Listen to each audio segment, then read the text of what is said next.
Akala ko na naginip lang ako. Pagmulat ng aking mata, kuya ang hinta ko dahil dito ay Dear Ate Vine. Hello po sa inyong lahat. Sumulat po ako sa inyo upang magsumbong. Hindi ko kasi alam kung kanino ko ito sasabihin. Kaya naisip ko na dito na lang. Mahilig din naman akong magbasa dito.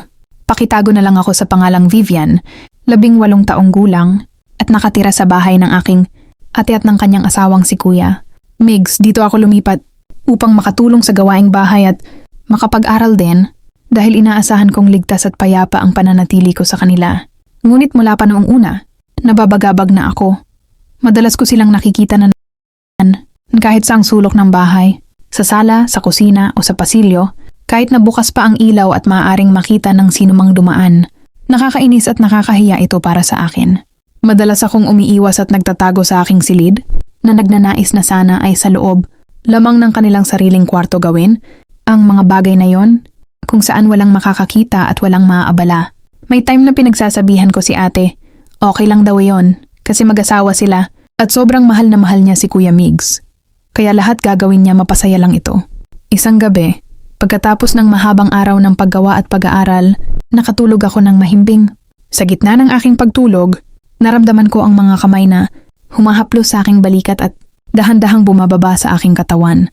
Sa simula, inisip ko na panaginip lamang ito, baka nahahaluan na ng imahinasyon ng isip ko dahil sa nakikita ko sa mag-asawa.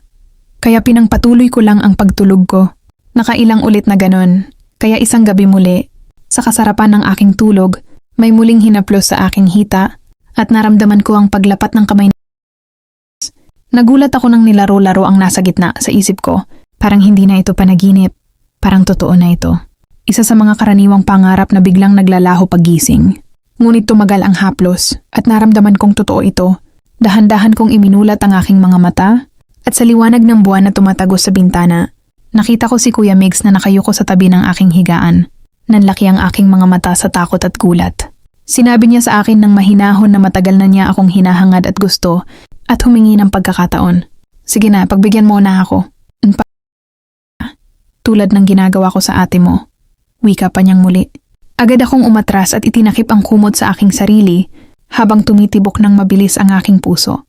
Walang pag-aalinlangan akong umiwas at sinabing huwag niya akong lapitan muli. Tumigil siya at umalis pagkatapos ng ilang sandali, ngunit naiwan akong nanginginig at puno ng takot. Nais ko sanang sabihin agad sa aking ate ang nangyari, ngunit napahinto ako. Alam ko kung gaano niya kamahal si Kuya Migs. At natatakot akong baka hindi siya maniwala sa akin, baka isiping gumagawa lamang ako ng kwento o nagkakamali ng hinala. Naisip ko na lamang umalis at huwag nang manatili pa sa bahay na ito, ngunit nababahala ako sa tanong na ibibigay ng aking ate. Kapag nakita niyang wala na ako, kung ano ang isasagot ko, kung paano ko ipapaliwanag nang hindi inilalagay sa alanganin ang lahat. Sa kasalukuyan, puno ako ng pag-aalinlangan at pag-aalala. Alam kong mali ang ginawa ni Kuya Migs, ngunit hindi ko alam kung paano ko ito haharapin nang hindi nagdudulot ng mas malaking gulo, at higit sa lahat, kung paano ko mapapanatili ang aking kaligtasan at karapatan bilang isang kabataan.